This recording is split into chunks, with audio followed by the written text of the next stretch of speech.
ಕರ್ನಾಟಕ ರಾಷ್ಟ್ರ ಸಮಿತಿ ಪಕ್ಷಕ್ಕೆ ಬಂಧುಗಳೇ ನಮಸ್ಕಾರ. ಇವತ್ತು ಏನು ಬೆಂಗಳೂರಿನಿಂದ ಬಹುಶಃ ಬೆಂಗಳೂರಿಗೆ ಹತ್ತಿರವಾಗಿರುವಂತಹ ಬೆರಳೆಣಿಕೆ ತಾಲೂಕುಗಳಲ್ಲಿ ಮಾಗಡಿಯೂ ಕೂಡ ಒಂದು. ಇಷ್ಟು ಬೆಂಗಳೂರಿನ ಮಹಾನಗರ ಈಗೇನು ಏನದು GBA ಬೃಹತ್ ಬೆಂಗಳೂರು ಮಹಾನಗರ ಪ್ರಾಧಿಕಾರ ಆಗಿ ಈಗ GBA ಅಂತೇಳಿ ಹಲವಾರು ಪ್ರಾಧಿಕಾರಗಳನ್ನು ಮಾಡಿ ಒಂದು ದೊಡ್ಡ ನಗರವಾಗಿ ಒಂದು ವಿಶ್ವದ ಎದುರು ಕಾಣಿಸ್ಕೊಳ್ತಾ ಇರುವಂತಹ ಬೆಂಗಳೂರಿಗೆ ಇಷ್ಟು ಹತ್ತಿರದಲ್ಲಿರುವಂತಹ ಒಂದು ತಾಲೂಕು ಕಚೇರಿಯ ಆಡಳಿತ ವ್ಯವಸ್ಥೆಯ ದುರ್ವ್ಯವಸ್ಥೆಯ ವಿರುದ್ಧ ಇವತ್ತು ಕರ್ನಾಟಕ ರಾಷ್ಟ್ರ ಸಮಿತಿ ಪಕ್ಷ ಇಲ್ಲಿ ಹೋರಾಟವನ್ನು ಹಮ್ಮಿಕೊಂಡಿದೆ. ಈಗಾಗಲೇ ತಮ್ಮೆಲ್ಲರೂ ಗೊತ್ತಿರೋ ಹಾಗೆ ಏನು ರಾಜ್ಯದಲ್ಲಿ ಒಂದು ರಾಜ್ಯ ಇರಲಿ ಒಂದು ದೇಶ ಇರಲಿ ಅಲ್ಲಿ ಏನು ಒಂದು ಚುನಾಯಿತವಾದಂತಹ ಸರ್ಕಾರ ಬರುತ್ತೆ, ಆ ಸರ್ಕಾರದ ಭಾಗವಾಗಿ ಕೆಲಸ ಮಾಡುವಂತಹ ಎಲ್ಲ ಅಧಿಕಾರಿಗಳು ಕಚೇರಿಗಳು ಅವು ಜನರ ಕಚೇರಿಗಳು, ಜನರ ಅಧಿಕಾರಿಗಳು ಆಗಿರ್ತವೆ. ಯಾರೋ ಇಲ್ಲೊಬ್ಬ ಅಧಿಕಾರಿ ಇದ್ದಾನೆ, ಯಾವುದೋ ಇಲ್ಲೊಂದು ಕಚೇರಿ ಇದೆ ಅಂತ ಅಂದ್ರೆ ಅದು ಸರ್ಕಾರಕ್ಕೆ ಸೇರಿದ್ದು ಅಂತ ಅಂದ್ರೆ ಇಂದಿನ ಕಾಲದ ಏನು ರಾಜರು ಇದ್ರಲ್ಲ, ಮಹಾರಾಜರು ಇದ್ರಲ್ಲ, ಆ ಥರದ ಅವರ ಪಾಳೆಗಾರಿಕೆಗೆ ಅಥವಾ ಅವರ ವೈಯಕ್ತಿಕ ಸ್ವಂತಕ್ಕೆ ಸೇರಿದ ಕಚೇರಿಗಳಲ್ಲ ಇವು. ಯಾರೋ ಒಬ್ಬ ಅಧಿಕಾರಿ ಅಂತ ಅಂದರೆ ಅವನೇನೋ ಮಹಾರಾಜ ಅಂತಾಗಲಿ, ರಾಜ ಅಂತಾಗಲಿ, ಅಥವಾ ಸಾಮಂತರಾಜನಂತಾಗಲಿ, ಪಾಳೆಗಾರನಂತಾಗಲಿ ಅವನಿಗೆ ಇಷ್ಟ ಬಂದಾಗೆ ಮಾಡೋದಕ್ಕೆ ಅವಕಾಶಗಳಿರೋದಿಲ್ಲ. ಜನರಿಗೆ ಸೇವೆ ಕೊಡೋದಕ್ಕೆ, ಜನರ ತೆರಿಗೆ ಹಣದಲ್ಲಿ ಸಂಬಳವನ್ನು ಪಡೆದು ಜನರೇ ಕೂಲಿ ಕೊಟ್ಟು ನೇಮಕ ಮಾಡಿಕೊಂಡಿರುವಂತಹ ಅಧಿಕಾರಿಗಳು ಇವತ್ತು ಇಂಥ ಕಚೇರಿಗಳಲ್ಲಿ ಇರೋದು. ಇವ್ರ ಕೆಲಸ ಏನು? ಜನರಿಗೆ ಏನೋ ಒಂದು, ಈಗ ಒಂದು ದೊಡ್ಡ ಸಮಾಜ, ನಮ್ದೊಂದು ದೊಡ್ಡ ವ್ಯವಸ್ಥೆ, ದೊಡ್ಡ ಜನಸಂಖ್ಯೆ ಇರುವಂತಹ ಒಂದಷ್ಟು ಪ್ರದೇಶ, ಹಾಗಾಗಿ ಜನರಿಗೆ ದಾಖಲೆಗಳು ಬೇಕಾಗಿರುತ್ತೆ, ಜನರಿಗೆ ಬೇರೆ ಬೇರೆ ಸೇವೆಗಳು ಬೇಕಾಗಿರ್ತವೆ. ಸೊ ಹಾಗಾಗಿ ನಾವು ಒಂದಷ್ಟು ತಹಸೀಲ್ದಾರರು, DC, ರೆವಿನ್ಯೂ ಇಲಾಖೆ, ಇನ್ಯಾವುದೋ ಆರೋಗ್ಯ ಇಲಾಖೆ, ಪೊಲೀಸ್ ವ್ಯವಸ್ಥೆ, ಇನ್ಯಾವುದೋ ಕೃಷಿ ಇಲಾಖೆ, ತೋಟಗಾರಿಕೆ ಇಲಾಖೆ, ಈ ರೀತಿಯಾಗಿ ನಾನಾ ಥರದ ಇಲಾಖೆಗಳನ್ನು ಇಟ್ಕೊಂಡಿದ್ದೀವಿ. ಜನರಿಗೆ ಒಂದು ವ್ಯವಸ್ಥೆಯ ಅಡಿಯಲ್ಲಿ ಬದುಕ್ತಾ ಇರುವಂತಹ ಜನರಿಗೆ ಯಾವ ಯಾವ ವಿಭಾಗಗಳಲ್ಲಿ ಏನೆಲ್ಲ ಸಮಸ್ಯೆಗಳು, ತೊಂದರೆಗಳು, ಕೆಲಸಗಳು, ಸೇವೆಗಳು ಆಗಬೇಕಾಗಿರುತ್ತೋ ಅಂಥ ಸೇವೆಗಳನ್ನು ಒದಗಿಸಿಕೊಡ್ಲಿ ಅನ್ನೋ ಕಾರಣಕ್ಕಾಗಿ ನಾವು ಈ ಥರದ ಇಲಾಖೆಗಳನ್ನು ಮಾಡಿಕೊಂಡು ಅದಕ್ಕೊಂದು ಕಚೇರಿ, ಅದಕ್ಕೊಬ್ಬ ಅಧಿಕಾರಿ, ಆ ಅಧಿಕಾರಿಗೆ ಭತ್ಯೆ, ಸಂಬಳ, ಕಾರು, ಆಳು ಗೀಳು, ಕಚೇರಿ ಸಿಬ್ಬಂದಿ ಇವೆಲ್ಲವನ್ನ ಕೊಟ್ಟು ಜನರು ಸೇವೆ ಮಾಡ್ರಪ್ಪ ಅಂತೇಳಿ ಇಟ್ಟಿರೋವಂಥದ್ದು. ಇದು ಒಂದು ಡೆಮಾಕ್ರೆಟಿಕ್ ಸಿಸ್ಟಮ್ನ ಒಳಗಿರುವಂಥ ಒಂದು ಆಡಳಿತ ವ್ಯವಸ್ಥೆ, ಕಾರ್ಯಾಂಗ ವ್ಯವಸ್ಥೆ. ಇವತ್ತು ಈ ರೀತಿಯಾಗಿರುವಂಥ ವ್ಯವಸ್ಥೆಯನ್ನು ದುರ್ಬಳಕೆ ಮಾಡಿಕೊಂಡಿರುವಂಥ ಅಧಿಕಾರಿಗಳು ನೇರವಾಗಿ ದುರಾಡಳಿತದಲ್ಲಿ ಮುಳುಗಿ, ಭ್ರಷ್ಟಾಚಾರದಲ್ಲಿ ಮುಳುಗಿ, ತಮ್ಮ ಕಚೇರಿಗೆ ಬರುವಂಥ ಜನರನ್ನ ಬಹಳ ಕೇವಲವಾಗಿ, ನಿಕೃಷ್ಟವಾಗಿ ಕಾಣ್ತಾ ಇರುವಂಥ ಪರಿಸ್ಥಿತಿಯಲ್ಲಿ ಕಳೆದ 6-7 ವರ್ಷಗಳಿಂದ ಕರ್ನಾಟಕ ರಾಷ್ಟ್ರ ಸಮಿತಿ ಪಕ್ಷ ಸ್ಥಾಪನೆ ಆಗೋದಕ್ಕಿಂತ ಮುಂಚೆಯೂ ಕೂಡ ರವಿ ಕೃಷ್ಣಾರೆಡ್ಡಿ ಅವರ ನೇತೃತ್ವದಲ್ಲಿ, ನಮ್ಮ ನಾಯಕರ ನೇತೃತ್ವದಲ್ಲಿ ಲಂಚ ಮುಕ್ತ ಕರ್ನಾಟಕ ನಿರ್ಮಾಣ ವೇದಿಕೆ ಅಂತ ಏನಿತ್ತು 2017-16ನೇ ಇಸ್ವಿಯಿಂದ ಇಲ್ಲಿವರೆಗೂ ನಾವು ಹಲವಾರು ಸರ್ಕಾರಿ ಕಚೇರಿಗಳಿಗೆ ಭೇಟಿ ಮಾಡಿ ಅಲ್ಲಿರುವಂಥ ಸರ್ಕಾರಿ ಕಚೇರಿಗಳ ನ್ಯೂನತೆ, ಒಬ್ಬ ಈ ದೇಶದ ಪ್ರಜೆ, ಈ ನಾಡಿನ ಪ್ರಜೆ ತಾನೇ ನೇಮಕಾತಿ ಮಾಡಿ, ತಾನೇ ತೆರಿಗೆ ನೀಡಿ ಸಂಬಳ ಕೊಟ್ಟು ನೇಮಕಾತಿ ಮಾಡಿಕೊಂಡಿರುವಂತಹ ಅಧಿಕಾರಿಗಳು ಯಾವ ರೀತಿಯಾಗಿ ಆತನಿಗೆ ಮರ್ಯಾದೆಯನ್ನು ಕೊಡಬೇಕು, ಯಾವ ರೀತಿಯಾಗಿ ಕಚೇರಿಗೆ ಬರುವಂತಹ ಜನರನ್ನ, ಸಾರ್ವಜನಿಕರನ್ನ ಅವರು ಕಾಣಬೇಕು,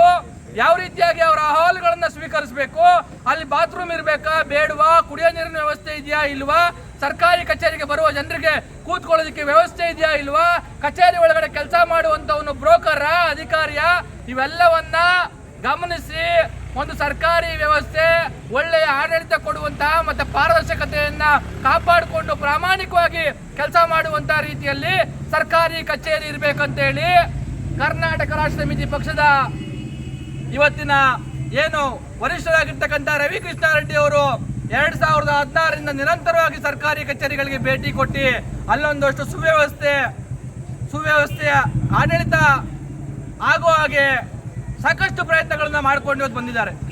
ಇವತ್ತು KRS ಪಕ್ಷ ಮತ್ತೆ ನಮ್ಮ ನಾಯಕರ ಹೋರಾಟದ ಕಾರಣದಿಂದಾಗಿ ರಾಜ್ಯಾದ್ಯಂತ ಇರುವಂತಹ ಸರ್ಕಾರಿ ಕಚೇರಿಗಳಲ್ಲಿ ಒಂದಷ್ಟು ಬದಲಾವಣೆಗಳಾಗಿದ್ದಾವೆ.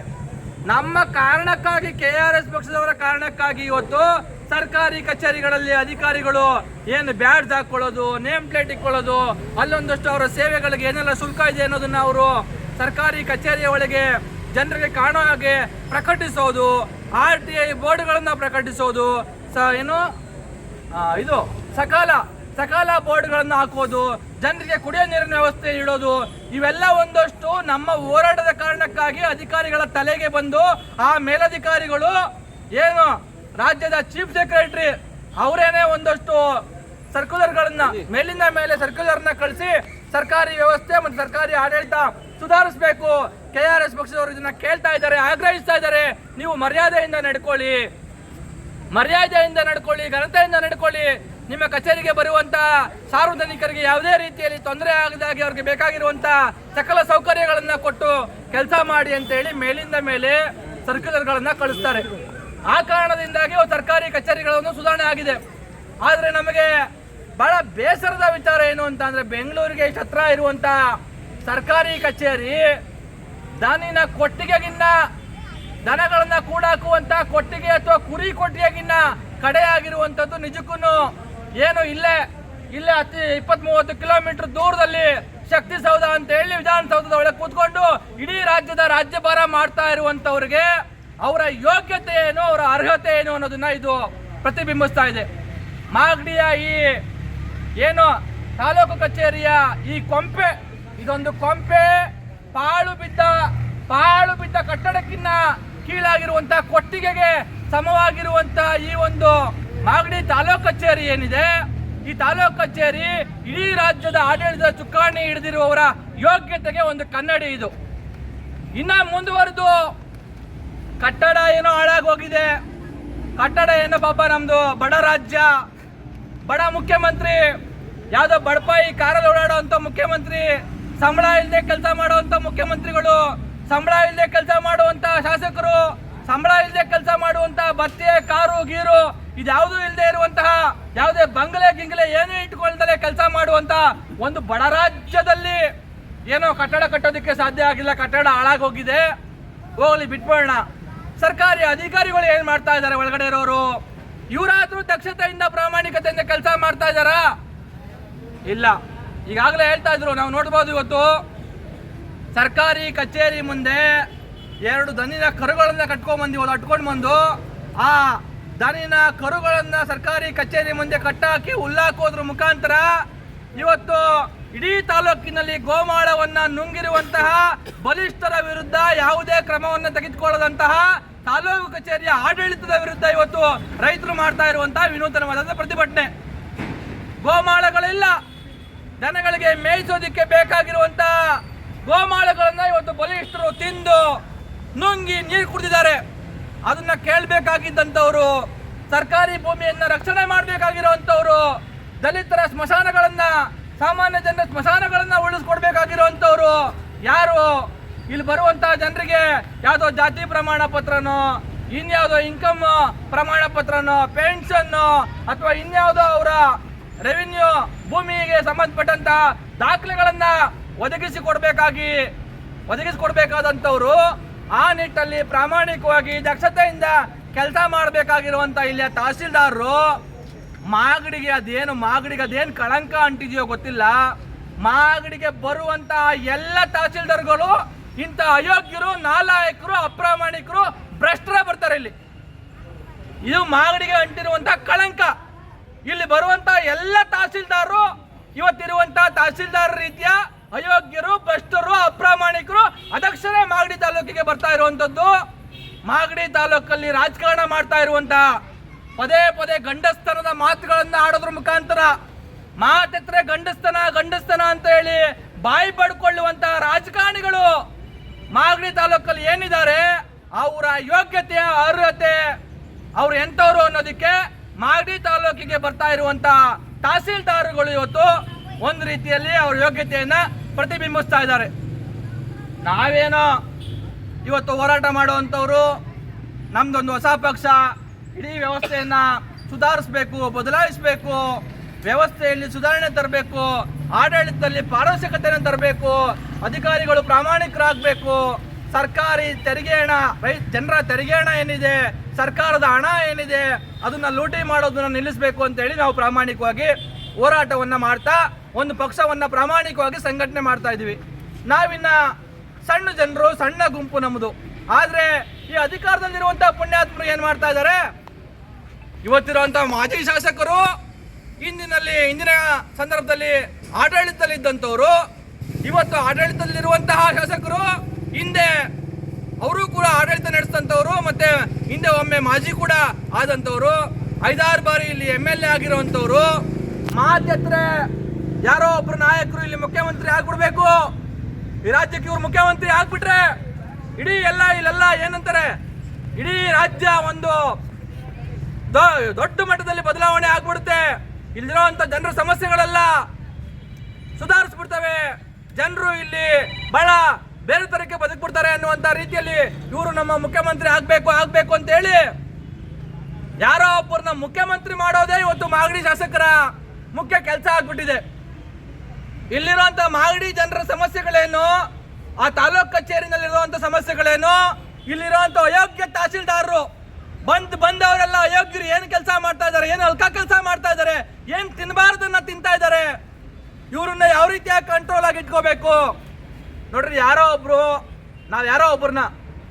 ಒಬ್ಬರನ್ನ ಅಯೋಗ್ಯರನ್ನ, ನೀಚರನ್ನ, ಅದಕ್ಷರನ್ನ ಅಥವಾ ಏನೋ ತಪ್ಪು ಮಾಡಿದವ್ರನ್ನ ಪ್ರಶ್ನೆ ಮಾಡಬೇಕು ಅಂತ ಅಂದ್ರೆ ಮೊದಲು ನಮಗೆ ನೈತಿಕತೆ ಇರಬೇಕು. ನಾವು ಪ್ರಾಮಾಣಿಕರಾಗಿ ನಮಗೆ ನೈತಿಕತೆ ಇದ್ರೆ, ನೀನೇನೋ ಅಲ್ಕ ಕೆಲಸ ಮಾಡ್ತಾ ಇದೀಯಾ, ನೀನೇನೋ ಕಕ್ಕ ತಿಂತಾ ಇದೀಯಾ, ಅನ್ನ ತಿಂತಾ ಇಲ್ಲ, ಅನ್ನ ತಿನ್ನೋ ಅಯೋಗ್ಯ ಅಂತ ಹೇಳಿ ಅವ್ನು ಕೊಳ್ಳು ಪಟ್ಟಿ ಹಿಡಿದು ಕೇಳಿದ್ರೆ ಅವನು ಹೌದು ನಾನು ಕಕ್ಕ ತಿಂತಾ ಇದ್ದೀನಿ, ನಾನು ತಪ್ಪು ಮಾಡ್ತಾ ಇದ್ದೀನಿ, ಸರಿಪಡಿಸ್ಕೊತೀನಿ ಅಂತ ಹೇಳಿ ತಪ್ಪಪ್ಕೊಂಡು ಸರಿ ಹೋಗ್ತಾನೆ. ಆದ್ರೆ ಇವತ್ತಿನ ಆಡಳಿತ ನಡೆಸ್ತಾ ಇರುವಂತ ಜನಪ್ರತಿನಿಧಿಗಳು ಅವರೇ ಅಮೇಧ್ಯ ತಿನ್ಕೊಂಡು, ಅವರೇ ಭ್ರಷ್ಟಾಚಾರ ಮಾಡಿಕೊಂಡು, ಅವರೇ ಅಪ್ರಾಮಾಣಿಕರಾಗಿಟ್ಕೊಂಡು ಇವತ್ತು ಇಲ್ಲಿರುವಂತ ಸರ್ಕಾರಿ ಅಧಿಕಾರಿಗಳನ್ನ ನೀವು ಪ್ರಾಮಾಣಿಕರಾಗಿರಿ, ನೀವು ದಕ್ಷತೆಯಿಂದ ಕೆಲಸ ಮಾಡಿ, ನೀವು ಒಳ್ಳೆಯವರಾಗಿ, ನೀವು ಜನಸ್ನೇಹಿಯಾಗಿ ಅಂತೇಳಿ ಇಲ್ಲಿರುವಂತ ಸರ್ಕಾರಿ ಅಧಿಕಾರಿಗಳಿಗೆ, ತಹಸೀಲ್ದಾರ್ರಿಗೋ ಇನ್ಯಾರಿಗೋ ಹೇಳಿದ್ರೆ ಅವ್ರು ಕೇಳ್ತಾರ? ಅಣ್ಣ ಬಂದ್ಬಿಡು, ನಾವಿಲ್ಲಿ ನಿನಗೆ ಅಷ್ಟು ಕೋಟಿ ಕೊಟ್ಟು ಇಷ್ಟು ಕೋಟಿ ಕೊಟ್ಟು ಕೆಲ್ಸಕ್ಕೆ ಬಂದಿದ್ದೀವಿ, ನೀನ್ ಮಾತ್ರ ನಮ್ಮನ್ನು ಪ್ರಾಮಾಣಿಕವಾಗಿ ಕೆಲಸ ಮಾಡು ಅಂತ ಹೇಳ್ಬಿಟ್ಟು ನಾವೇನು ಇಲ್ಲಿ ಬಂದ್ಬಿಟ್ಟು ತಲೆ ಮೇಲೆ ಮಣ್ಣು ಇಕ್ಕಳಕ್ಕಾಗುತ್ತಾ? ನಾವು ಕೊಟ್ಟಿರುವಂತ ಲಂಚನ ರಿಕವರಿ ಮಾಡೋದು ಹೆಂಗೆ ಕೇಳ್ತಾರೆ. ಇವತ್ತು ಸರ್ಕಾರಿ ಅಧಿಕಾರಿಗಳು ಬಾಯಿ ಬಿಟ್ಟೆ ಮಾತಾಡ್ತಾರೆ. ಅವ್ರಿಗೆ ಇವತ್ತಿನ ಯಾವುದೇ MLA ಮಂತ್ರಿಗಳ ಬಗ್ಗೆ ಅವ್ರಿಗೆ ಯಾರಿಗೂ ಭಯ ಇಲ್ಲ. ಯಾಕೆಂದ್ರೆ ಅವರು ಟ್ರಾನ್ಸ್ಫರ್ಗೆ ಲಂಚ ಕೊಡ್ತಾರೆ, ಇಲ್ಲಿ ಬರ್ತಾರೆ, ಹಣ ಕೊಟ್ಟು ಬಂದಿರ್ತಾರೆ, ಮಿಣಿಗಿ ಬಂದಿರ್ತಾರೆ. ಹಾಗಾಗಿ ಅವ್ರು ಯಾರು ಇವತ್ತಿನ ಇರ್ತಕ್ಕಂಥ MLAಗಾಗ್ಲಿ, ಮಿನಿಸ್ಟರ್ಗಳಿಗಾಗ್ಲಿ, ಮುಖ್ಯಮಂತ್ರಿಗಳಿಗಾಗ್ಲಿ ಬೆಲೆ ಕೊಡ್ತಾ ಇಲ್ಲ. ಆ ಕಾರಣಕ್ಕಾಗೇನೆ ಜನ ಇವತ್ತು ಮಾಗಡಿ ಜನರು ಈ ತರಕ್ಕೆ ಇಷ್ಟೆಲ್ಲ ಪರಿಪಾಟ್ಲು ಪಡಬೇಕಾಗಿದೆ. ಕಚೇರಿ ನೋಡಿದ್ರೆ ಹಿಂಗಿದೆ, ಸರ್ಕಾರಿ ಅಧಿಕಾರಿಗಳು ಕೆಲಸ ಮಾಡ್ತಾ ಇಲ್ಲ, ತಹಸೀಲ್ದಾರರು ಕಚೇರಿಗೆ ಬರ್ತಾ ಇಲ್ಲ, ಅಲ್ಲೆಲ್ಲೋ ಕುತ್ಕೊಂಡು ಒಂದು ಅಂಗಡಿ ಮಾಡ್ಕೊಂಡು, ಅಲ್ಲೆಲ್ಲ ಒಂದು ಕಚೇರಿ ಮಾಡ್ಕೊಂಡು, ಅವರ ಏನದು ಕ್ವಾರ್ಟರ್ಸ್ ಬೇಕಾ ಕಚೇರಿ ಮಾಡ್ಕೊಂಡು ಅಲ್ಲಿ ಜನರ ಹತ್ರ ದುಡ್ಡು ಸುಲಿ ಮಾಡುವಂತ ಬ್ರೋಕರ್ ಕೆಲಸ ಮಾಡ್ಕೊಂಡು ಈ ತಹಸೀಲ್ದಾರು ಇದ್ದಾನೆ ಅಂತ ಹೇಳಿ ಹೇಳ್ತಾ ಇದ್ದಾರೆ. ಇಂಥವ್ರ ವಿರುದ್ಧ ನೀವೊಬ್ರು ಶಾಸಕರು, ನಿಮ್ಮದೇ ಸರ್ಕಾರ ಇದೆ, ನೀವು ಶಾಸಕರಾಗಿದ್ದೀರಿ, ನೀವು ಅಸಹಾಯಕತೆ ನೋಡ್ಕೋತೀರಾ, ನಮ್ಮ ತಹಸೀಲ್ದಾರು ಕೆಲಸ ಮಾಡ್ತಾ ಇಲ್ಲ ಅಂತೇಳಿ ಬಾಯಿ ಬಡ್ಕೋತೀರಾ, ಮಾಧ್ಯಮಗಳ ಮುಂದೆ ನೀವೊಬ್ರು ಪ್ರಾಮಾಣಿಕರು ಅನ್ನೋ ರೀತಿಯಲ್ಲಿ ಮಾತಾಡ್ತೀರಾ. ಆದ್ರೆ ಕ್ರಮ ಎಲ್ಲಿ ಸ್ವಾಮಿ? ಕ್ರಮ ಯಾರು ತಗೋಬೇಕು? ನಾವು KRS ಪಕ್ಷದವರು ಇಲ್ಲಿರುವಂತ ತಹಸೀಲ್ದಾರನ್ನ ಮನೆ ಕಳ್ಸಕ್ಕಾಗುತ್ತಾ? ನಾವು KRS ಪಕ್ಷದವರು ಇಲ್ಲಿರುವಂತ ಭ್ರಷ್ಟ ತಹಸೀಲ್ದಾರನ್ನ ಜೈಲ್ ಕಟ್ಟಕ್ಕಾಗುತ್ತಾ? ನಾವು KRS ಪಕ್ಷದವರು ಈ ತಹಸೀಲ್ದಾರನ್ನ ಸಸ್ಪೆಂಡ್ ಮಾಡ್ಸಕ್ಕಾಗುತ್ತಾ? ಅವ್ರು ಮಾಡ್ತಿರೋಂತ ಅಲ್ಕ ಕೆಲ್ಸ ಕಾರಣಕ್ಕೆ. ಮಾಡ್ಬೇಕಾದವ್ರು ಯಾರು? ಮಾಡ್ಬೇಕಾದವರು ನೀವು MLAಗಳು ಮಾಡ್ಬೇಕಾಗಿತ್ತು, ಮಂತ್ರಿಗಳು ಮಾಡ್ಬೇಕಾಗಿತ್ತು, ಈ ರಾಜ್ಯದ ಮುಖ್ಯಮಂತ್ರಿಗಳು ಮಾಡ್ಬೇಕಾಗಿತ್ತು. ಇಲ್ಲಿನ MLA ನಿಮ್ಮದೇ ಸರ್ಕಾರವನ್ನ ಇಟ್ಟುಕೊಂಡು ಇವತ್ತು ಈ ತರಕ್ಕೆ ಮಾಗಡಿಯಲ್ಲಿ ಒಂದು ಅವ್ಯವಸ್ಥೆ, ಆಡಳಿತ ವ್ಯವಸ್ಥೆ ಇದೆ ಅಂತ ಅಂದ್ರೆ ನಿಜಕ್ಕೂ ನೀವೆಲ್ಲ ಎಷ್ಟು ಮರ್ಯಾದಸ್ಥರು, ಎಂತ ನಾಚಿಕಸ್ಥರು ನೀವೆಲ್ಲ, ಎಂತ ದೊಡ್ಡ ಮನಸ್ಸು ಅಂತ ಹೇಳಿ ಮಾಗಡಿ ಜನ ನಿಮ್ಮನ್ನ ನೋಡಿ ಅರ್ಥ ಮಾಡ್ಕೋಬೇಕು. ಮುಂದಿನ ದಿನಗಳಲ್ಲಿ ಜನ ಬದಲಾಗಬೇಕು. ಆದ್ರೆ ಇವರೆಲ್ಲರೂ ಕಳ್ಳರ ಸಂತೆ. ಇವತ್ತು ಆಯ್ತು, ಈ MLA ಅವನು ಕಳ್ಳ, ಇಲ್ಲಿರೋ ಮಂತ್ರಿನೂ ಕಳ್ಳ, ಮುಖ್ಯಮಂತ್ರಿಗಳು ಕಳ್ಳರು, ಅಧಿಕಾರಿಗಳು ಕಳ್ಳರು ಅಂತ ಅನ್ಕೊಳ್ಳೋಣ. ಈಗ ನಾವು ತಿನ್ನಕ್ ಬಿಟ್ಬಿಟ್ಟು ಸುಮ್ಮನೆ ಆಗ್ಬಿಡೋದ? ಜನ ಮಾಗಡಿ ಜನರು ಏನ್ ಮಾಡ್ಬೇಕು? ನಾವು ಇಲ್ಲಿ ಬಂದು ಇವ್ರ ಹತ್ರ ಗುಲಾಮರ ರೀತಿಯಲ್ಲಿ ಡೈನಿಂಗ್ ಸ್ಥಿತಿನಲ್ಲಿ ಬಂದು ಮೇಲಿನ ಮೇಲೆ ದಿನ ನಮ್ಮ ಚಪ್ಪಲಿಗಳನ್ನ ಸಾಗಿಸ್ಕೊಂಡು ಅಲ್ಲಿ ಯಾವ್ದಾವ್ದೋ ಊರಿಂದ ಉರಿ ಬಿಸಿಲಲ್ಲಿ ಬಚ್ಚಾರ್ ತಿಕ್ಕೊಂಡು ಇಲ್ಲಿ ಬಂದು ಒಂದು ನಿಮಿಷದಲ್ಲಿ ಆಗುವಂತ ಕೆಲಸಗಳಿಗೆ ಇವರು ಇವತ್ತು ತಿಂಗಳಾನ್ಗಟ್ಲೆ ವರ್ಷಾನ್ಗಟ್ಲೆ ತೆಗೆದುಕೊತಾ ಇದ್ದಾರೆ. ಲಂಚ ಇಲ್ಲದೆ ಯಾವ ಕೆಲಸಗಳನ್ನ ಇವತ್ತು ಮಾಡ್ಕೊಡ್ತಾ ಇಲ್ಲ. ಲಂಚ ಇಲ್ಲದೆ ಮಾಡ್ಕೊಡ್ತಾ ಇಲ್ಲ. ಒಂದು ಕಡೆ ಇನ್ಯಾರ್ದೋ ಹಕ್ಕು, ಇನ್ಯಾರ್ದೋ ಭೂಮಿ, ಇನ್ಯಾರ್ದೋ ಜಮೀನು, ಇನ್ಯಾರ್ದೋ ಸ್ವತ್ತನ್ನ ಇನ್ಯಾವನ ಕಾಸು ಕೊಟ್ಟವನಿಗೆ ಮಾಡ್ಕೊಡ್ತಾ ಇದ್ದಾರೆ. ಇದು ಖಾಸಗಿ ಸ್ವತ್ತನ್ನ ಯಾರಿಗೋ ಮಾಡ್ಕೊಡೋದು ಬೇರೆ ವಿಚಾರ. ಇನ್ನೊಂದು ಕಡೆ ಇಡೀ ತಾಲೂಕಿನಲ್ಲಿ ಇರುವಂತ ಕೆರೆ, ಕುಂಟೆ, ಗೋಮಾಳ, ಬೀಕರಾಬು ಇವೆಲ್ಲವನ್ನ ಇವತ್ತು ಬಲಾಢ್ಯರು ನುಂಗಿ ನೀರು ಕುಡಿತಾ ಇದ್ದಾರೆ. ಅಂತವರ ಬೆನ್ನೆಲುಬಿಗೆ, ಅಂತ ರಕ್ಷಣೆಗೆ ಇವತ್ತು ಇಲ್ಲಿರುವಂತ ತಹಸೀಲ್ದಾರರು ನಿಂತಿದ್ದಾರೆ ಅಂತ ಅಂದ್ರೆ ಶಾಸಕರು ಏನ್ ಮಾಡ್ತಾ ಇದ್ದಾರೆ? ಬಹುಶಃ ಇಂಥ ಅಲ್ಕ ಕೆಲಸ ಏನ್ ಮಾಡ್ತಾರೆ?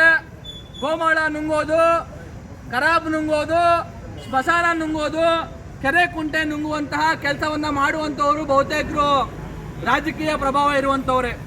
ಬಹುಶಃ ಈ ತಹಸೀಲ್ದಾರರು ಆ ತರದ ಕಳ್ಳರ, ಮೋಸಗಾರರ, ಆ ತರ ಜನ ವಿರೋಧಿ ಕೆಲಸ ಮಾಡುವಂತ ಪುಡಿ ರಾಜಕಾರಣಿಗಳ ಬೆಂಬಲಕ್ಕೆ ಕೆಲಸ ಮಾಡೋದಕ್ಕೆ ಇವತ್ತು ರಾಜಕಾರಣಿ ಇಲ್ಲಿ ಅಲ್ಲ, ಈ ತಹಸೀಲ್ದಾರರು ಇಲ್ಲಿ ಕೆಲಸ ಮಾಡ್ತಾ ಇದ್ದಾರೆ ಅಂತ ಹೇಳಿ ನಮಗೆ ಅನ್ನಿಸ್ತಾ ಇದೆ.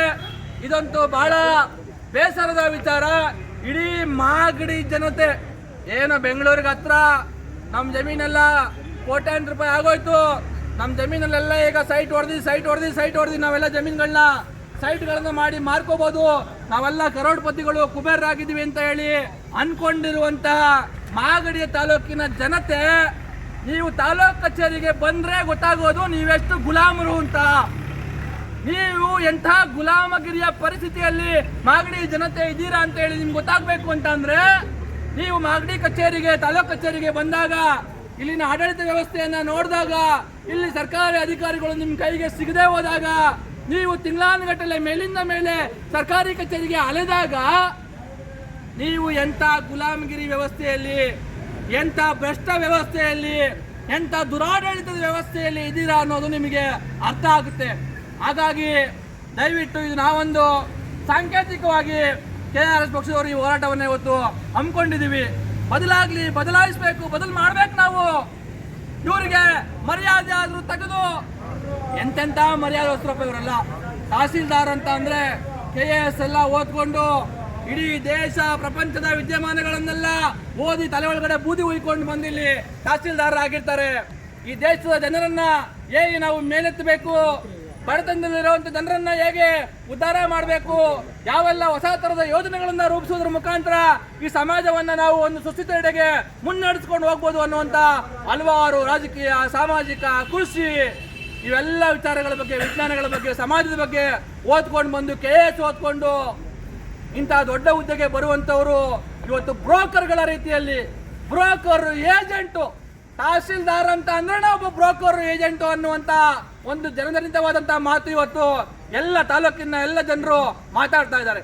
ಅದರಲ್ಲೂ ಮಾಗಡಿ ತಾಲೂಕಲ್ಲಂತೂ ಯಾವನು ಬಂದ್ರು ಬ್ರೋಕರ್ಗಳನ್ನ ಕರ್ಕೊಂಡ್ ಬಂದು ತಹಸೀಲ್ದಾರನ್ನ ಮಾಡ್ತಾ ಇದಾರೇನೋ ಇವರು ಅಂತ ಹೇಳಿ ಜನರಿಗೆ ಅನ್ಸೋದಕ್ಕೆ ಶುರುವಾಗಿದೆ. ಆ ಕಾರಣಕ್ಕಾಗಿ KRS ಪಕ್ಷದವರು ನಾವು ಇವತ್ತು ಈ ಹೋರಾಟವನ್ನ ಬಹಳ ಅನಿವಾರ್ಯವಾಗಿ ನಾವೇನೆ ಹಲವಾರು ಸಾರಿ ಬಂದು ಈ ಕಚೇರಿನಲ್ಲಿ ಲಂಚ ಮುಕ್ತ ಅಭಿಯಾನ ಮಾಡಿದ್ದೀವಿ. ಇಲ್ಲೇನೆ ನಾವು ಜನಸ್ಪಂದನೆ ಕಾರ್ಯಕ್ರಮಗಳನ್ನ ಮಾಡಿದ್ದೀವಿ. ಜನರಿಗೆ ನಮ್ಮ ಹತ್ರ ಬನ್ನಿ, ನೀವು ಇವತ್ತು ಕಾಂಗ್ರೆಸ್, BJP, JDS ಇವರೆಲ್ಲ ಭ್ರಷ್ಟರ ಕೂಟ, ಹಾಗಾಗಿ ನೀವು ಅವ್ರ ಹತ್ರ ಹೋದ್ರೆ ನಿಮ್ ಕೆಲಸವನ್ನ ಲಂಚ ಇಲ್ಲದೆ ಅಧಿಕಾರಿಗಳು ಮಾಡ್ಕೊಡಲ್ಲ. ನೀವು ನಮ್ಮ ಹತ್ರ ಬಂದ್ರೆ ನಾವು ಅಧಿಕಾರಿಗಳ ಕೋಳು ಪಟ್ಟಿ ಆದ್ರೂ ಹಿಡಿದು ಕೇಳಿ, ನನ್ನ ತೆರಿಗೆ ಹಣದಲ್ಲಿ ಸಂಬಳ ತೆಗೆದುಕೊಂಡು ಕೆಲಸ ಮಾಡ್ತಾ ಇರುವಂತ ನೀನ್ ನನ್ನ ಕೆಲಸ ಯಾಕೆ ಮಾಡ್ಕೊಡಲ್ಲ, ಲಂಚ ಇಲ್ಲದೆ ನನ್ನ ಕೆಲಸ ಯಾಕೆ ಮಾಡ್ಕೊಡಲ್ಲ ಅಂತೇಳಿ ನಾವು ಕೇಳಿ ನಿಮ್ ಕೆಲಸವನ್ನ ಮಾಡಿಸ್ಕೊಡ್ತೀವಿ ಅಂತೇಳಿ ಇಲ್ಲೇ ಕೂತ್ಕೊಂಡು ನಮ್ಮ ಜನಸ್ಪಂದನ ಕಾರ್ಯಕ್ರಮವನ್ನ ಮಾಡ್ತಾರೆ. ಆದ್ರೆ ಜನ ಬರಲ್ಲ. ಜನರಿಗೆ ಇವತ್ತು ಇಂತಹ ವ್ಯವಸ್ಥೆಯೇ ಬೇಕು, ಇಂತಹ ದುರ್ವ್ಯವಸ್ಥೆಯೇ ಬೇಕು, ಈ ರೀತಿಯಾಗೇ ಇರಬೇಕು ಕಚೇರಿ, ಇಂಥ ಕೊಟ್ಟಿಗೆ ರೀತಿಯಲ್ಲೇ ಕಚೇರಿ ಇರಬೇಕು. ಆದ್ರೂ ಬೆಳಿಗ್ಗೆ ಎದ್ರೆ ನಮ್ದು ಈ ಪಕ್ಷ, ನಮ್ದು ಆ ಪಕ್ಷ ಅಂತ ಹೇಳಿ ಸಣ್ಣ ಪುಟ್ಟ ಇವತ್ತು ಅದ್ಯಾವುದೋ ಸೊಸೈಟಿ ಎಲೆಕ್ಷನ್ಗೂ ಕಿತ್ತಾಡ್ಕೊಂಡು ಜನ ಸಾಯ್ತಾ ಇದ್ದಾರೆ. ಆದರೆ ಇಲ್ಲಿ ಗೆದ್ದಿರೋಂಥ ಮಹಾನ್ ಭಾವರು ಏನು ಮಾಡ್ತಾ ಇದ್ದಾರೆ ಅನ್ನೋದ್ರ ವಿಚಾರದ ಬಗ್ಗೆ ಅವರು ತಲೆ ಕೆಡಿಸ್ಕೋತಾ ಇಲ್ಲ. ಆ ಕಾರಣಕ್ಕಾಗಿ ಜನ ಯೋಚನೆ ಮಾಡಿ, ಮಾಗಡಿಯ ಜನತೆ, ನೀವು ಇಂತಹ ನಿಮ್ಮನ್ನ ಈ ಸ್ಥಿತಿಯಲ್ಲಿ ಇಟ್ಟಿರುವಂತಹ ರಾಜಕೀಯ ಪಕ್ಷಗಳಿಗೆ ನೀವು ಓಟ್ ಹಾಕ್ತಾ ಇದ್ರೆ, ಈ ಸಲ ಇವರು, ಈ ಸಲ ಅವರು, ಈ ಸಲ ಅವ್ರು ಬಂದ್ರೆ ಒಂದೊಂದ್ಸಲಿ ಇವರು, ನೀವು ಈ ತರಕ್ಕೆ ಕಳ್ಳ ಮಳ್ಳರನ್ನೇ, ಒಂದ್ಸಲಿ ಕಳ್ಳ, ಒಂದ್ಸಲಿ ಮಳ್ಳ, ಒಂದ್ಸಲಿ ಮಳ್ಳ, ಒಂದ್ಸಲ ಕಳ್ಳ, ಇವರನ್ನೇ ಆಯ್ಕೆ ಮಾಡ್ಕೊಂಡಿದ್ರೆ ನಿಮ್ಮ ಬದುಕು ಸುಧಾರಿಸಲ್ಲ. ನಿಮಗೆ ಯಾವುದೇ ಸರ್ಕಾರಿ ಕಚೇರಿಗಳಿಗೆ ಹೋದ್ರೆ ನಿಮಗೆ ಅಲ್ಲಿ ಗೌರವ ಸಿಗಲ್ಲ. ನಿಮಗೆ ಗೌರವ ಕೊಟ್ಟು ಸರ್ಕಾರಿ ಅಧಿಕಾರಿಗಳು ಕೆಲಸ ಮಾಡಲ್ಲ. ಲಂಚ ಇಲ್ಲದೆ ನಿಮ್ಮ ಕೆಲಸಗಳು ನಡೆಯೋಲ್ಲ. ಸರ್ಕಾರ ಏನೆಲ್ಲ ಯೋಜನೆಗಳನ್ನ, ಫ್ರೀ ಸ್ಕೀಮ್ಗಳನ್ನ ಕೊಟ್ಟರೂ ಕೂಡ ಇನ್ನೊಂದು ಕಡೆ ಭ್ರಷ್ಟಾಚಾರದ ಮುಖಾಂತರ ಜನ, ಸರ್ಕಾರಿ ಅಧಿಕಾರಿಗಳು ಇವತ್ತು ಸರ್ಕಾರ ನಿಮ್ಮನ್ನ ಸುಲಿಗೆ ಮಾಡುತ್ತೆ. ಇಲ್ಲಿ ನಿಮಗೆ 4 ಆಣಿ ಕೊಟ್ರೆ ಆ ಕಡೆಯಿಂದ ಸರ್ಕಾರ 12 ಆಣಿಯನ್ನು ಕಿತ್ಕೊಳ್ಳುವಂತಹ ಒಂದು ದುರಾಡಳಿತದ ವ್ಯವಸ್ಥೆಯನ್ನ ಸರ್ಕಾರ ಇಟ್ಕೊಂಡಿದೆ. ಇದೆಲ್ಲ ಬದಲಾಗಬೇಕು ಅಂತ ಅಂದ್ರೆ ನೀವು ಒಳ್ಳೆಯ ರಾಜಕೀಯ ವ್ಯವಸ್ಥೆಯನ್ನ ಆಯ್ಕೆ ಮಾಡ್ಕೋಬೇಕು, ಒಳ್ಳೆಯ ರಾಜಕಾರಣಿಗಳನ್ನ ಆಯ್ಕೆ ಮಾಡ್ಕೋಬೇಕು. ಒಳ್ಳೆಯ MLAಗಳು, ಒಳ್ಳೆಯ ಜನಪ್ರತಿನಿಧಿಗಳು ಬಂದಾಗ ನಿಮ್ಮ ಒಬ್ಬ ಜನ ಸಾಮಾನ್ಯನು ಸರ್ಕಾರಿ ಕಚೇರಿಗಳಿಗೆ ಹೋದ್ರೆ ಅವನು ಏನೆಲ್ಲ ಸಮಸ್ಯೆಗಳನ್ನು ಎದುರಿಸಬೇಕಾಗುತ್ತೆ ಅನ್ನುವಂಥ ಪರಿಜ್ಞಾನ ಇರುವಂತಹ ಸಾಮಾನ್ಯ ಜನರನ್ನ ನಿಮ್ಮ ಜನಪ್ರತಿನಿಧಿಯಾಗಿ ನೀವು ಆಯ್ಕೆ ಮಾಡಿಕೊಂಡಾಗ ಮಾತ್ರ ನಿಮ್ಮ ಇಂತಹ ದುಸ್ಥಿತಿಗೆ, ಇಂತಹ ದುರ್ವ್ಯವಸ್ಥೆಗೆ, ದುರಾಡಳಿತಕ್ಕೆ ಒಂದು ಪರಿಹಾರ ಸಿಗುತ್ತೆ. ಇಲ್ಲದೆ ಇದ್ರೆ ಇದು ಇದೇ ರೀತಿಯಾಗಿ ಮುಂದುವರಿದು ಇನ್ನೊಂದಷ್ಟು ದುರಾಡಳಿತಕ್ಕೆ ದಾರಿ ಮಾಡಿಕೊಡುತ್ತೆ ಅಂತ ಹೇಳಿ ಹೇಳ್ತಾ, ಮಾಗಡಿ ತಾಲೂಕಿನ ತಹಸೀಲ್ದಾರರು ಬಹುಶಃ ಅವರು ಮೈಕ್ ಹಾಕೊಂಡು KRS ಪಕ್ಷದವ್ರು ಬಾಯಿಗೆ ಬಂದಂಗೆ ಬೈತಾರೆ, ಮೈಕ್ ಹಾಕೊಂಡು ಚೀತು ಅಂತ ಉಗಿತಾರೆ. KRS ಪಕ್ಷದವರು ಹೆಂಗಪ್ಪ ಕೇಳಿಸ್ಕೊಂಡು ನನ್ನ ಕಚೇರಿ ಒಳಗಡೆ ಕುತ್ಕೊಳ್ಳೋದು ಅಂತ ಹೇಳಿ ಮೈಕ್ ಹಾಕೋದಕ್ಕೆ ಪರ್ಮಿಷನ್ ಕೊಟ್ಟಿಲ್ಲ. ಇಲ್ಲಿ ಯಾರೋ DYSP ಮೈಕ್ ಹಾಕೊಳ್ಳೋದಕ್ಕೆ ನಮಗೆ ಪೊಲೀಸರು ಪರ್ಮಿಷನ್ ಕೊಟ್ಟಿಲ್ವಂತೆ. ಪಾಪ ಅವ್ರಿಗೆ ಒಳಗಡೆ ಡಿಸ್ಟರ್ಬ್ ಆಗುತ್ತೆ, ಕೆಲಸ ಮಾಡೋದಕ್ಕೆ ತೊಂದರೆ ಆಗುತ್ತೆ ಅಂತ ಹೇಳಿ ಮೈಕ್ ಹಾಕೊಳ್ಳದಂಗೆ ನೀವು ಪ್ರತಿಭಟನೆ ಮಾಡಿ ಅಂತ ಹೇಳಿದಾರಂತೆ.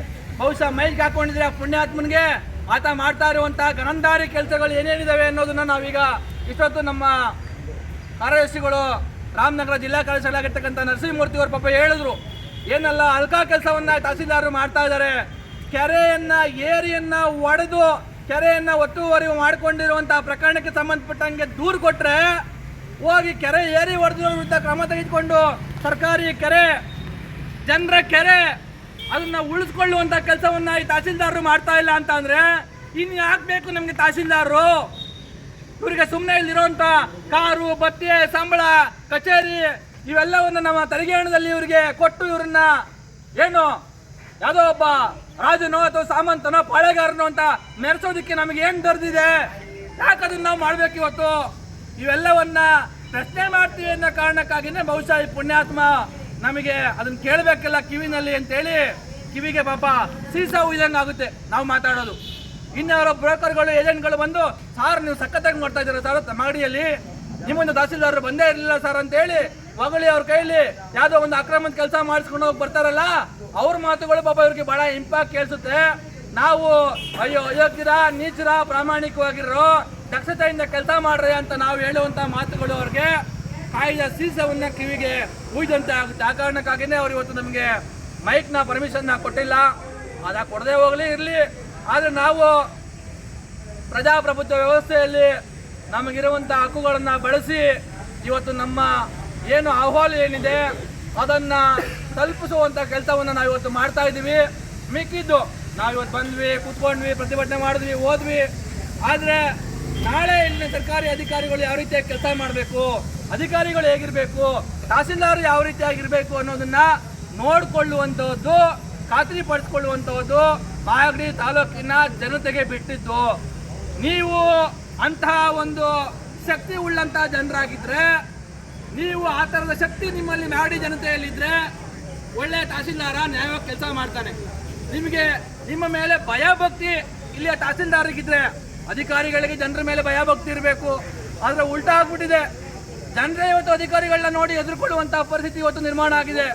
ಅಧಿಕಾರಿಗಳು ಆರಾಮಾಗಿ ಅವ್ರಿಗೆ ಇಷ್ಟ ಬಂದಂಗೆ ಇಷ್ಟ ಬಂದಿದ್ದು ಮಾಡಿಕೊಂಡು ಇಷ್ಟ ಬಂದಂಗೆ ಇವತ್ತು ಜನರನ್ನ ಶೋಷಣೆ ಮಾಡಿಕೊಂಡು ಓಡಾಡ್ತಾ ಇದ್ದಾರೆ. ಹಾಗಾಗಿ ಮಾಗಡಿ ಜನರು ಎಚ್ಚೆತ್ಕೊಳ್ಳಿ. ಇವತ್ತು ನಾವು ನಿಮ್ಮೆಲ್ಲರ ತಾಲೂಕಿನ ಜನತೆಯ ಪರವಾಗಿ KRS ಪಕ್ಷ ಈ ತಹಸೀಲ್ದಾರರು ಮಾಡ್ತಾ ಇರುವಂತಹ ಅನಾಚಾರ, ದುರಾಡಳಿತದ ವಿಚಾರವಾಗಿ ಇಲ್ಲಿ ಒಂದಷ್ಟು ಪ್ರತಿಭಟನೆಯನ್ನು ಮಾಡಿ ಮನವಿಯನ್ನ ಕೊಡ್ತಾ ಇದ್ದೀವಿ. ಮುಂದಿನ ದಿನಗಳಲ್ಲಾದ್ರೂ ಈ ತರಕ್ಕೆ ಜನಪರವಾಗಿ ಜನರ ಜೊತೆಯಲ್ಲಿ ಕೆಲಸ ಮಾಡ್ತಾ ಇರುವಂತಹ KRS ಪಕ್ಷವನ್ನು ಬೆಂಬಲಿಸ್ತಕ್ಕಂಥ ಕೆಲಸವನ್ನ ಮಾಗಡಿಯ ಜನತೆ ಮಾಡಲಿ. ಆ ಮುಖಾಂತರ ಒಟ್ಟಾರೆ ಇವತ್ತು ಏನು ಈ ಕಪ್ಪು ನಾರ್ತಾ ಇರುವಂತಹ ಹಾಳಾಗಿರುವಂತಹ ಈ ದುರ್ವ್ಯವಸ್ಥೆಯನ್ನ ಸರಿಪಡಿಸ್ತಕ್ಕಂಥ ಕೆಲಸವನ್ನ ನಾವು ನೀವು ಎಲ್ಲ ಸೇರಿ ಮಾಡಿ, ನಮ್ಮ ಪೂರ್ವಜರು ನಮಗೋಸ್ಕರ ಹಲವಾರು ತ್ಯಾಗ ಪರಿಶ್ರಮಗಳನ್ನ ಮಾಡಿ ಎಷ್ಟೋ ಸಾವಿರಾರು ಜನರು ತಮ್ಮ ಪ್ರಾಣವನ್ನೇ ಬಲಿದಾನವನ್ನ ಕೊಟ್ಟು ಈ ವ್ಯವಸ್ಥೆಯನ್ನ ಅದ್ಭುತವಾದಂತಹ ಒಂದು ಪ್ರಜಾಪ್ರಭುತ್ವ ವ್ಯವಸ್ಥೆಯನ್ನ ಕಟ್ಟಿಕೊಟ್ಟು ನಮಗೆ ಅದಕ್ಕೊಂದು ಬೇಕಾಗಿರುವಂತಹ ಸಂವಿಧಾನವನ್ನ ನಿರ್ಮಿಸಿಕೊಟ್ಟು ಇವತ್ತು ಇಷ್ಟೆಲ್ಲ ಮಾಡಿ ಹೋಗಿದ್ದಾರೆ. ಅವರ ಋಣವನ್ನ ತೀರಿಸ್ತಕ್ಕಂಥ ಕೆಲಸವನ್ನ, ಇಂಥ ಒಂದು ವ್ಯವಸ್ಥೆಯನ್ನ ಉಳಿಸ್ತಕ್ಕಂಥ ಕೆಲಸವನ್ನ ನಾವು ನೀವು ಎಲ್ಲ ಸೇರಿ ಮಾಡೋಣ ಅನ್ನುವಂಥ ಮಾತನ್ನು ನಾನು ಹೇಳ್ತಾ ನನ್ನ 2 ಮಾತನ್ನ ಮುಗಿಸ್ತಾ ಇದ್ದೀನಿ. ಎಲ್ರಿಗೂ ಒಳ್ಳೇದಾಗ್ಲಿ. ಜೈ ಹಿಂದ್, ಜೈ ಕರ್ನಾಟಕ, ಜೈ KRS. Thank you.